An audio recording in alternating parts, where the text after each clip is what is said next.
네, 여러분 반갑습니다. 빅토익 RC 스타트의 이용재입니다. 자, 오늘 첫 강입니다. 앞으로 30강에 걸쳐서 여러분들이 목표하시는 토익 점수 반드시 만들어 드리기 위해서 정말 많은 노력을 기울였는데요.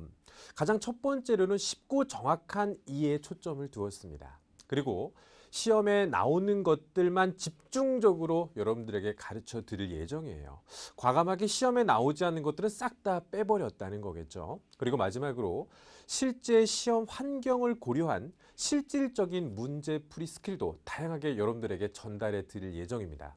여러분들은 본 강의에 앞서서 OT 영상을 반드시 보고 이 수업에 임해 주시기를 바라겠습니다. 자, 오늘 첫 번째 1강 여러분과 함께 학습할 Part 5의 주제는 바로 동사와 수일치가 되겠습니다. 여러분, 동사는 한 문장 안에서 중심적인 역할을 수행하는 문장 성분으로 우리 신체로 따지면 심장과 그 역할이 매우 유사합니다. 심장은 신체에서 중추적인 역할을 수행하면서 이 신체 곳곳에 혈액을 공급해주는 아주 중요한 역할을 수행하고 있잖아요. 동사가 이와 매우 유사하다는 것이겠죠. 한 문장의 중심으로서 문장 내에 있는 각각의 성분들과 긴밀한 연계성을 유지하고 있다는 것인데, 과연 토익에서 말하는 동사란 무엇이며 또 그 수일치는 어떻게 출제가 되고 있을지 그 자세한 내용들 지금부터 살펴보도록 하겠습니다. 자, 앞서 동사는 한 문장의 중심적인 역할을 수행한다 말씀드렸습니다. 그리고 문장 내에 있는 다양한 성분들과 긴밀한 연계성을 갖고 있다고 말씀을 드렸는데, 자, 여러 가지 성분들보다는 동사를 중심으로 바로 앞쪽에 있는 단어와 또 동사를 중심으로 바로 뒤쪽에 있는 단어와의 관계를 먼저 규명해 볼 필요가 있을 겁니다. 이 사람들도 그렇지 않나요? 나와 가장 가까운 곳에 위치하고 있는 가족과 친인척의 관계가 그 누구보다의 관계보다도 더 중요한 역할을 하고 있지 않습니까? 자, 동사를 중심으로 앞쪽에 위치한 단어를 주어라고 합니다. 역할은 동사의 행위자 역할을 수행하고 있죠. 그래서 모든 문장에는 주어와 동사가 반드시 포함되어 있기 마련입니다. 하지만 동사의 뒤쪽은 조금 달라요. 이 동사들마다 스스로 자립도를 갖고 있어서 누군가의 도움이 필요 없이 완성을 보이는 동사들이 있는 반면에, 나는 누군가의 도움을 받아야지만 완성된 모습을 보이는 그런 동사들도 있습니다. 그래서 동사가 스스로 자립도를 갖고 있다, 남의 도움이 필요 없다라고 할 때 부르는 동사의 명칭은 자동사라고 부르고요. 아니다, 나는 누군가의 도움을 받아야지만 내 의미가 완성된다는 것을 난 느낄 수 있다, 이렇듯 남의 도움을 받아야지만 완성된 모습을 갖게 되는 동사들을 타동사라고 부르고 있습니다. 영어의 모든 동사들은 자동사와 타동사라고 하는 분류의 기준 속에 반드시 포함이 돼야 된다는 거겠죠. 주어진 예문을 통해서 한번 확인해 보도록 하겠습니다. 자, 먼저 동사를 중심으로 문장을 확인해 볼게요. arrived, 도착했다 정도의 해석입니다. 바로 앞쪽에 위치한 a package, 소포란 뜻이죠. 소포가 도착했습니다. 우리 택배를 받거나 뭐 이런 여러 가지 배송품들을 받았을 때 택배요, 소포요. 이 두 단어만으로 의미는 완벽한 모습을 갖고 있다는 것이죠. 다른 사람의 도움이 필요 없을 때, 동사 스스로 완벽한 모습을 보일 때 우린 이것을 자동사라고 부른다는 것이죠. 하지만 밑에 있는 예문은요. ordered, 주문했다. 누가 주문했습니까? 행위자 미스 딘. 딘 씨가 주문했어요. 여러분, 이 말을 들었을 때 뭔가 완벽하지 못하다는 느낌을 받았을 겁니다. 아마 머릿속으로 뭘 주문했을까? 이 대상이 궁금하지 않으십니까? 바로 주문한 대상 an item, 물건 하나를 주문했습니다. 이 남의 도움을 받아야지만 완벽한 모습을 갖추게 되었을 때 우리는 타동사라고 한다는 것이죠. 또한 이 타동사 뒤쪽에서 동사의 의미를 도와주는 이러한 성분들은 우리를 목적어라고 부른다는 것도 여러분들 기억해 주시기 바랍니다. 자, 동사는 스스로 자립도가 있는 것들을 자동사, 남의 도움을 받아야지만 완성된 모습을 취할 때 타동사라 불렀고 모든 동사들은 자타동사, 둘 중에 하나의 범주에는 반드시 들어간다라는 점을 설명드렸습니다. 하지만 이 동사 중에서 일부의 동사들은요. 자동사와 타동사의 모습을 동시에 나타내는 경우도 있습니다. 바로 여러분들이 보시는 이 예문 속의 주인공 resume이란 단어가 되겠습니다. resume이란 단어는 우리나라 말로 멈췄다가 다시 재개하다는 뜻이에요. 직접 스스로 자동사의 형태와 타동사의 경우가 둘 다 말이 되는지를 한번 확인해 보도록 할게요. 자, the production, 생산이라는 거죠. 물건을 만들어내는 행위예요. 생산이 재개되었습니다. 괜찮지 않나요? 멈췄던 생산이 다시 재개되었다? 자동사로서의 모습을 보일 때도 있는데 밑에 쪽 예문은요. Miss Taylor, 테일러 씨가 resumed, 재개했습니다. 멈췄던 것을 다시 시작했습니다. 테일러란 사람? 누군가 있겠지. 그 사람이 다시 시작했다고? 무엇을? 뭘 시작했을까? 궁금하죠. 남의 도움이 있어야 될 것 같다는 필요성을 느끼셨나요? 바로 the work. 그 업무를 멈췄다가 다시 시작했구나. 이렇듯 자동사와 타동사의 모습을 동시에 보이는 동사들도 있다라는 점을 기억해 주시기 바라겠습니다. 자, 지금까지 우리는 동사를 중심으로 동사 앞쪽에 위치한 주어, 그리고 동사 뒤쪽에는 선택적으로 목적어가 있는 경우 등을 여러분과 함께 살펴봤죠. 즉, 지금 저희가 말한 주어와 동사, 목적어 등은 문장을 구성하는 뼈대와 같은 역할입니다. 여러분, 이 뼈대라는 것이 갖춰져 있다면 여기다가 살을 붙이는 과정도 필요하지 않겠습니까? 뼈대만 있으면 이 문장 자체의 내용이 조금 엉성하다는 느낌이 드는 반면에 이미 놓여 있는 그 뼈대에다가 살을 붙이는 순간 이 문장의 의미가 풍부해지는 그런 역할을 가미할 수 있겠죠. 한 문장에서 뼈대가 아닌 살을 붙일 때 주로 사용하는 장치가 있으니 바로 부사와 전치사구가 그에 해당됩니다. 부사와 전치사구는요, 뼈대를 구성하진 않기 때문에 문장에서 없어도 사실 크게 지장은 없습니다. 하지만 붙었을 때 의미가 풍부해지는 역할을 여러분들은 느끼실 수 있을 텐데 직접 한번 두 개의 예문을 통해서 확인을 시켜드리도록 하겠습니다. 아까 저희가 봤던 예문이죠. A package arrived. 소포 도착했습니다. 사실 자체적으로 의미가 완성된 모습을 보이고 있습니다만 자, 뒤쪽에 ly가 붙어 있는 부사라는 것을 붙였을 때 소포가 도착했습니다. promptly, 신속하게, 빠르게. 야, 요 단어 하나 붙였더니 문장의 의미가 조금 살아난다는 느낌 드시죠? 그 다음에 밑에 쪽에서도요. 아까 봤던 예문이죠. Miss Dean ordered an item. 딘 씨가 물건 하나를 주문했습니다. 그랬어요? 자, 전치사를 이용한 몇 단어. 그걸 전치사 구라고 하죠. From a store. 온라인으로 산 게 아니라 상점에서 직접 샀구나. 의미가 풍부해지는 역할을 아마 느낄 수 있을 겁니다. 자, 정리해 보겠습니다. ly로 끝나는 부사, 물론 ly로 끝나지 않는 부사들도 상당히 많이 있습니다만 대표적인 형태가 ly가 붙고요. from, on, in, at 등 다양한 전치사를 이용해서 전치사 구를 마련했을 때는 구조에 영향을 주진 않습니다만 의미가 풍부해지는 기능을 수행한다 라는 점을 여러분들이 기억해 주시기 바라겠습니다. 자, 이번에는요. 앞서 제가 동사는 문장 내의 거의 모든 성분들과 긴밀한 연계성을 나타내고 있다고 말씀을 드렸습니다. 그 중에서도 동사가 주어와 연계되었을 때 어떠한 부분을 토익 시험에서 주로 출제하는가를 한번 설명드리도록 할게요. 보통 동사를 이제 V라고 하죠. verb의 약자로서. 동사와 주어와의 관계는 사실 의미적 관계로 많은 분들이 평가하기 마련이에요. function이란 단어가 동사로 작동되다는 뜻이거든요.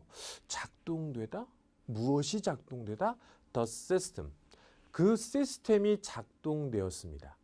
대부분의 분들이 주어와 동사의 관계를 의미적으로만 따지시는 경우가 있습니다만 여러분들이 모르셨던 게 하나가 무엇이냐면 동사와 주어는 문법적인 관계도 형성을 맺고 있다는 것이죠. 동사가 주어가 아닌 다른 성분들과의 연계성을 보일 때는 여러 가지 다른 것들을 따지는데 유독 주어와의 연계성을 나타낼 때는 다른 걸 묻지 않고요. 오로지 하나, 바로 수일치에 관련해서만 토익은 출제하고 있다는 것입니다. 자, 그렇다면 주어와 동사의 수일치는 어떻게 규정을 맺고 있는지를 확인시켜 드리겠습니다. 대부분 주어가 여러 가지 형태의 수를 보일 때 동사는 원형의 형태로서 보통은 수를 나타내는 반면에 딱 한 가지, 이 주어 자리에 온 단어가 나와 너가 아닌, 즉 1인칭과 2인칭이 아닌 제3자이면서 복수가 아닌 단수, 3인칭이면서 하나를 뜻하는 주어가 나왔다면 그때는 동사 뒤쪽에 s나 es를 붙이는 것으로 그들은 주어와 동사의 수일치를 규정하고 있다는 것이죠. 여러분들이 주의하셔야 될 것은 보통 단어 뒤에 s나 es가 붙으면 많은 분들이 복수라고 생각을 하시는데 동사 뒤에 붙는 s와 es는 오히려 단수라는 것을 꼭 명심을 하셔야 된다는 것이죠. 이해가 되시겠습니까? 실제 시험에서 여러분들이 주의하실 부분은 바로 빈칸이 동사 자리에 뚫릴 것이고 나와 너가 아닌 제3자이면서 하나가 나왔을 때는 s를 붙이는 것으로 그들이 규정을 맺고 있구나. 난 그것만 기억하고 정답을 골라야 되겠다. 이렇게 기억하시면 되겠죠. 그래서 주어 자리에 3인칭이면서 단수임을 확인해 보시기 바라겠고요. 3인칭이면서 단수가 아닌 주어가 나왔을 때는 복수 동사라고 표현을 했습니다만 사실상 원형 동사와 그 모습이 같죠. 동사 그 자체를 쓰시면 수일치가 된다라고 이해하시면 되겠습니다. 이걸 조금 여러분들이 이해하기 쉽고 적용하기 쉽게 제가 정리를 해드린다면 주어 자리에 명사가 위치하게 되고 이 명사 자리에 s가 붙지 않았을 때는 동사 자리에 s가 붙는다. 근데 반대로 이 명사 자리에 s가 붙을 때는 반대로 동사 자리에는 s가 붙지 않는다. 이렇게 이해하시면 조금 편하게 적용할 수 있을 것 같습니다.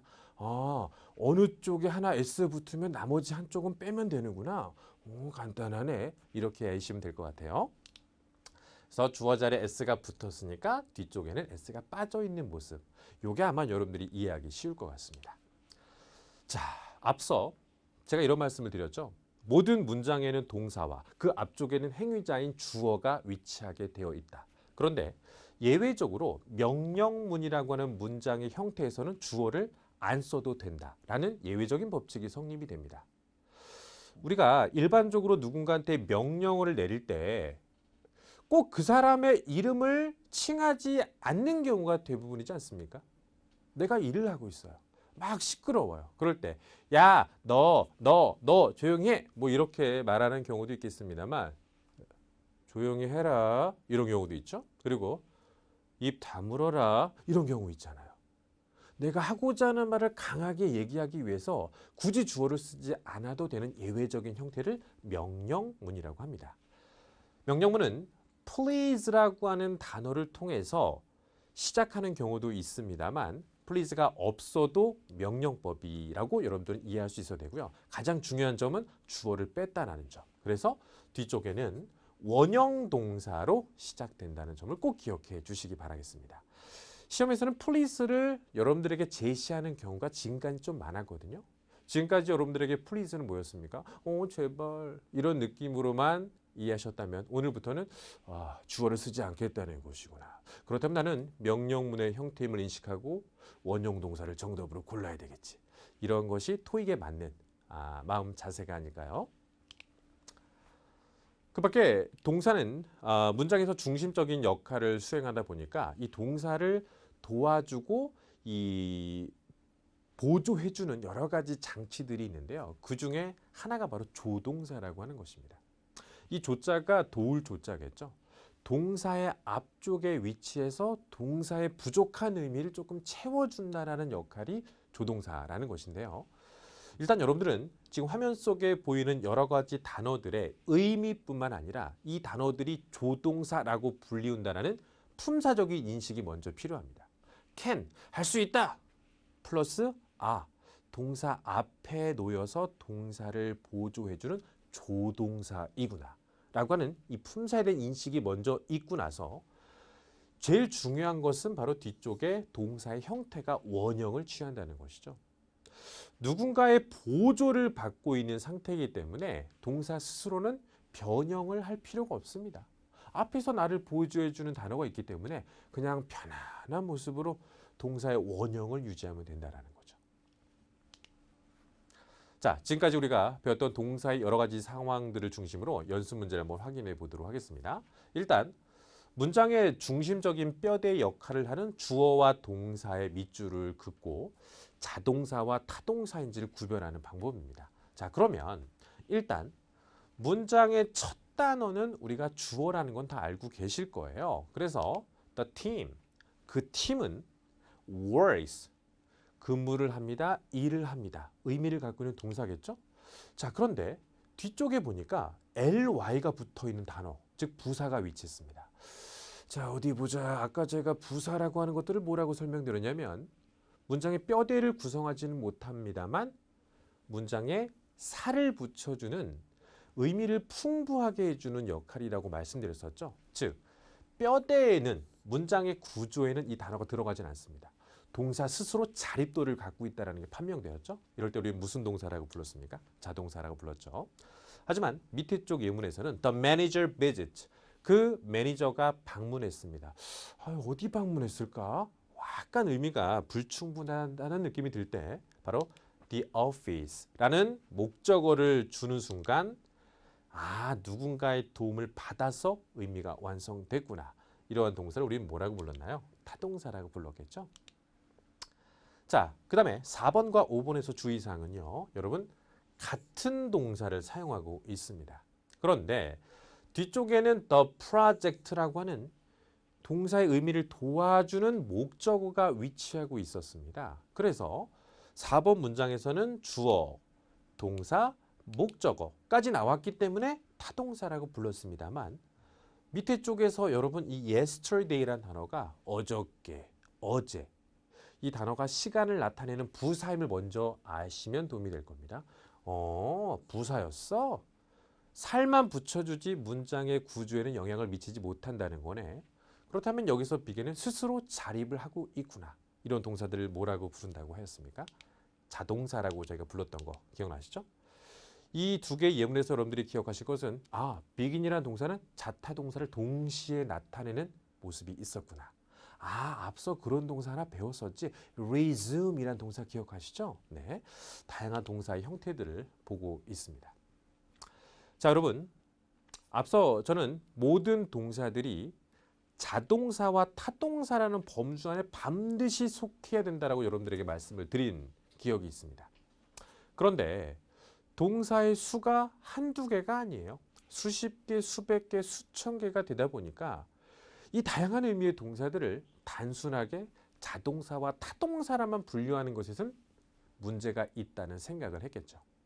그때부터 언어학자들은 동사를 중심으로 여러 가지 문장의 패턴들을 연구해서 자타동사 이렇게 두 가지가 아닌 5가지의 형식으로 동사를 분류하기 시작했습니다. 한마디로 동사를 더 세분화시켜서 구별하겠다는 의도가 있었던 것인데 하나하나 그들이 어떻게 이 동사들의 패턴을 정해 놓았는지 확인해 보도록 할게요. 첫 번째, 일형식 문장의 구조입니다.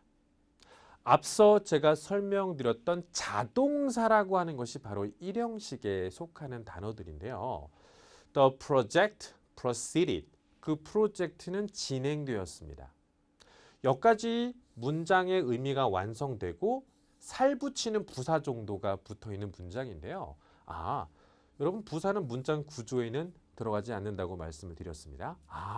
자립도 있는 동사들, 그 동사들을 일형식이라고 하는구나. 그리고 밑에 쪽 예문도 마찬가지죠. Mr. Cole will travel. 콜 씨가 여행을 할 것입니다. 전치사구 나온 거 보이시죠? To India, 인도로. 역시 살 붙여주는 전치사구는 구조에 안 들어간다고 말씀드렸어요.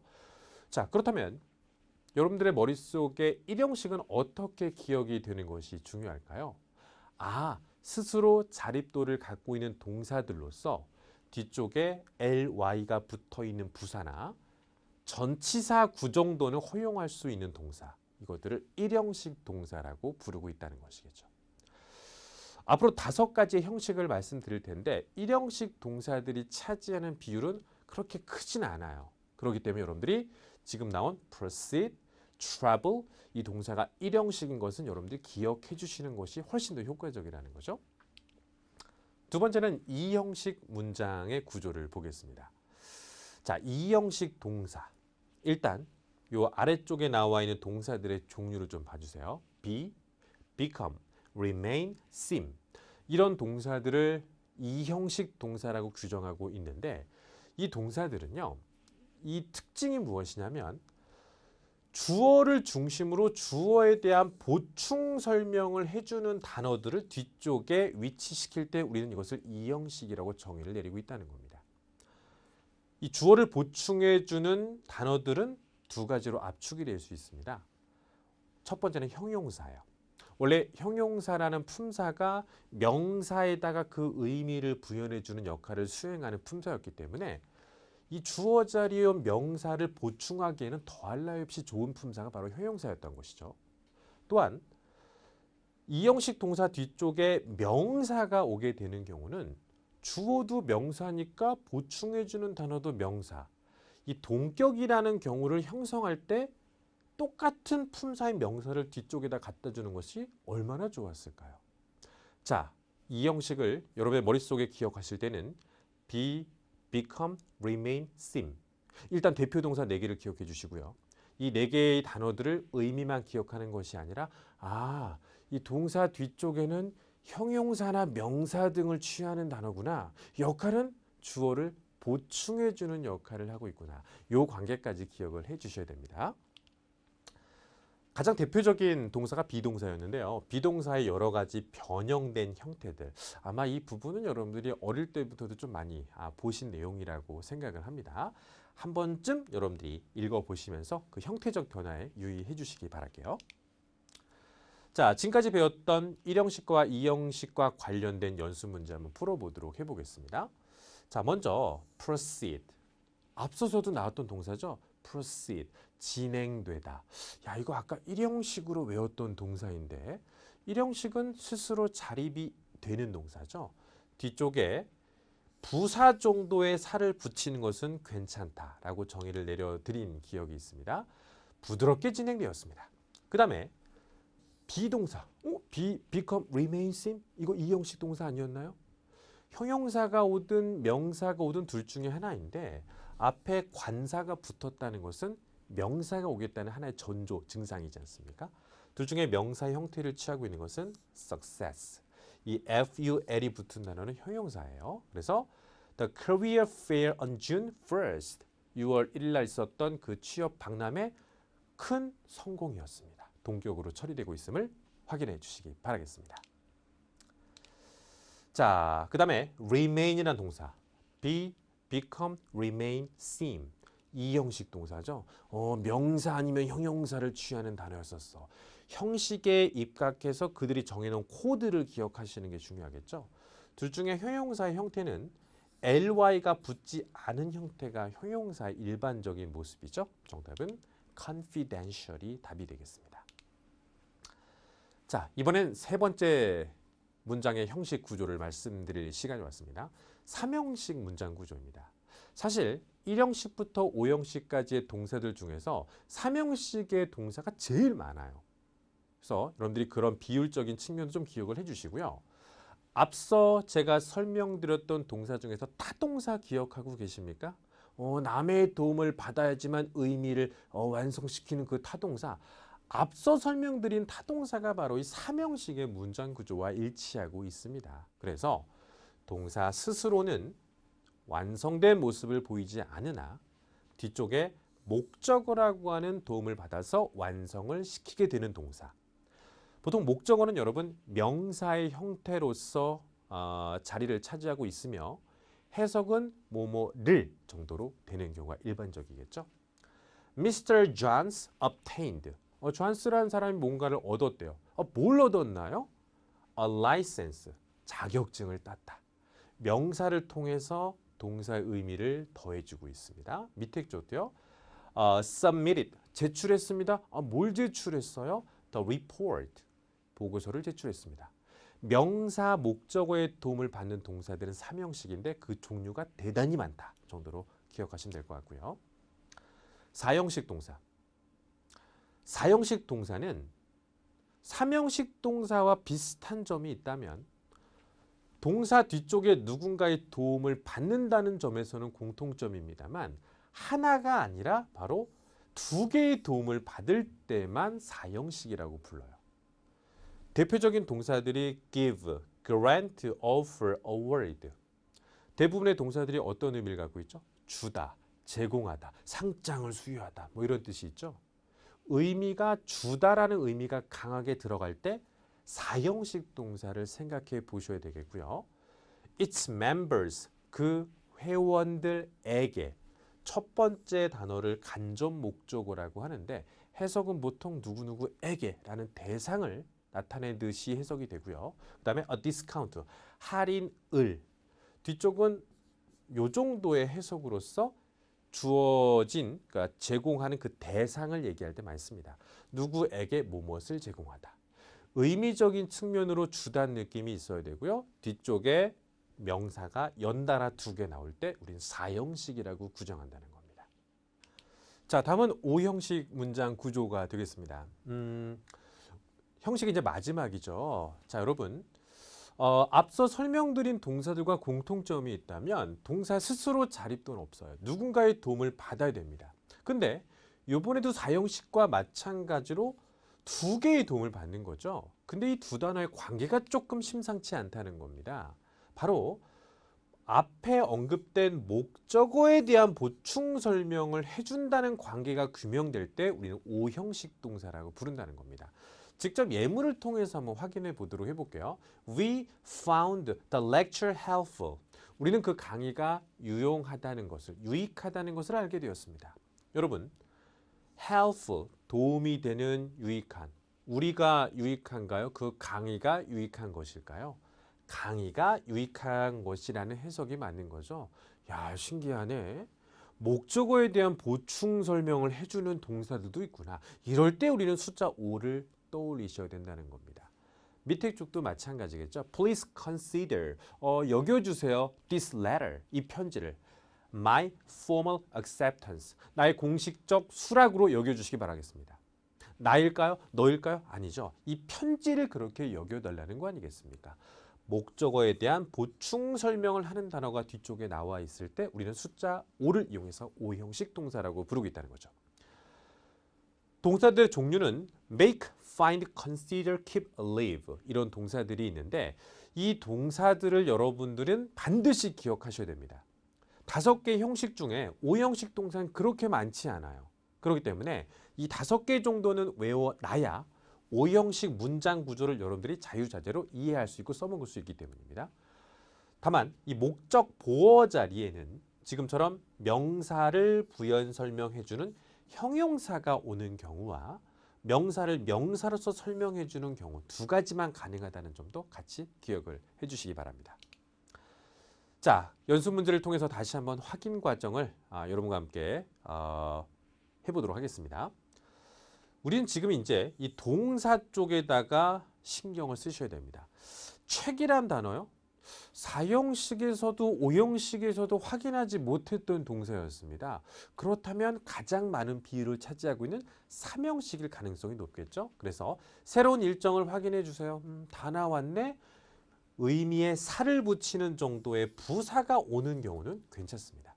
만약에 여기 형용사가 왔다면 이거 5형식이 되어야 되는데 앞서 5형식의 체크는 우리가 여러분에게 말씀드리지 않았거든요. 밑에 쪽은요. 동사를 골라야 되는데 the client, 그 고객에게 a free consultation, 무료 상담. 뭐뭐에게 뭐뭐를. 명사 2개 연달아 나와 있어? 우리 이때 준다는 느낌의 4형식을 기억하고 계시죠? 정답 몇 번일까요? 바로 앞쪽은 이제 carefully고 뒤쪽에는 offered가 나와 있습니다. 자, 그리고 연습 문제 하나 더 보시면 find란 동사. 아까 어떤 동사들 기억하고 계십니까? make, find, consider, keep, leave. 5개밖에 안 돼서 선생님 외우라고 했었죠? find 5형식. 목적어에 대한 보충 설명을 해줄 때는 명사와 형용사만 가능하다고 말씀드렸었죠? 정답은 useful. 형식에 대한 이해가 있었을 때 각각의 문장 성분과 빈칸에 들어갈 단어들의 품사까지 결정된다는 것입니다. 자, 지금까지 배웠던 여러 가지 동사에 관련된 내용들을 실전 스킬로 적용할 수 있도록 제가 도와드리도록 하겠습니다. 자동사, 스스로 자립할 수 있는 동사들을 얘기합니다. 지금처럼 yesterday's seminar, 어저께의 세미나. 이런 누군가 명사의 도움을 받을 때는 자동사는 안 된다는 얘기죠. 앞서 우리 arrive를 자동사라고 배웠었잖아요. 그럼 자연스럽게 나머지 동사 attend가 정답이 된다는 거고요. 일형식 자동사는 여러분 그 수가 많지는 않다고 말씀드렸는데 그럼 도대체 뭘 외워야 될 것인가? 저희 빅토익에서 그동안 10년 동안 출제된 것들만 선별해서 여러분들에게 선물로 드리겠습니다. 여러분들은 이 work부터 이 come까지의 동사들을 의미로는 아실지언정 이 단어가 일형식이라는 것은 모를 수 있거든요. 연습하실 때 일하다, work, 자동사, 일형식. 이런 형식과 동사의 특징까지 연결시켜서 외우시는 과정이 필요한데요. 다시 한번 보시기 바라고요. 그 다음에 두 번째 페이지에서는 일형식 자동사들 뒤쪽에는 대부분 전치사가 동반된 수거인 동사들이 상당 부분이에요.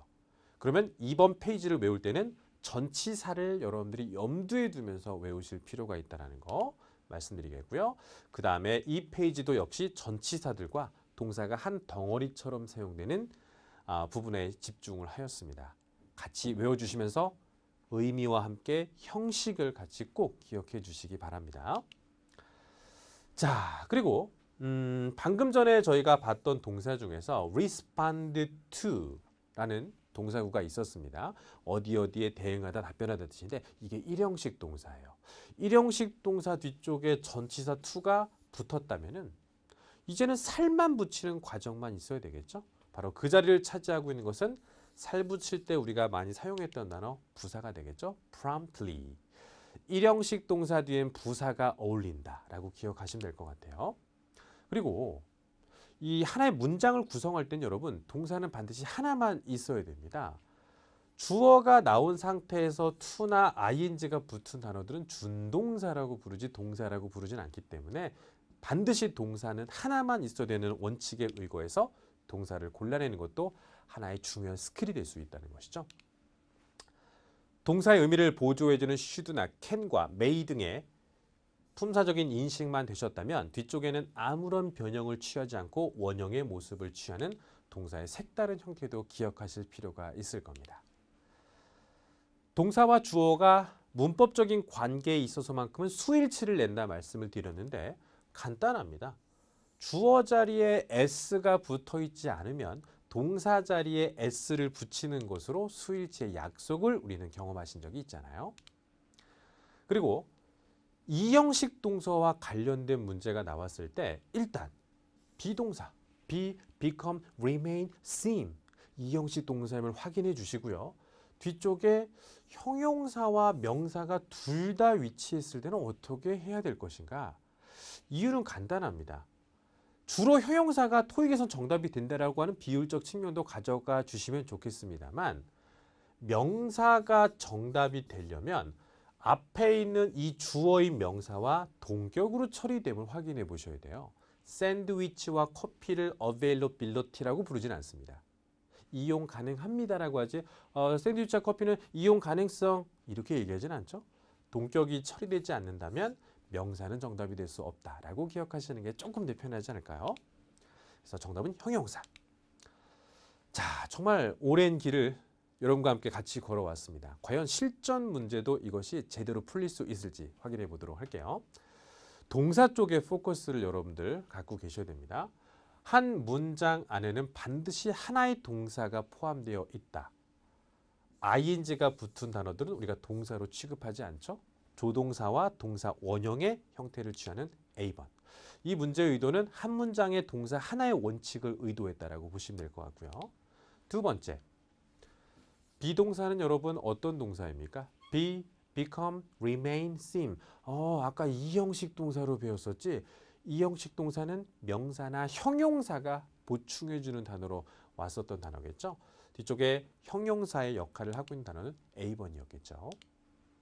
그 다음에 자, 동사인데 s가 붙어있냐 안 붙어있냐를 물어봤다는 얘기는 주어의 관계에서 수일치를 따지겠다는 건데 간단합니다.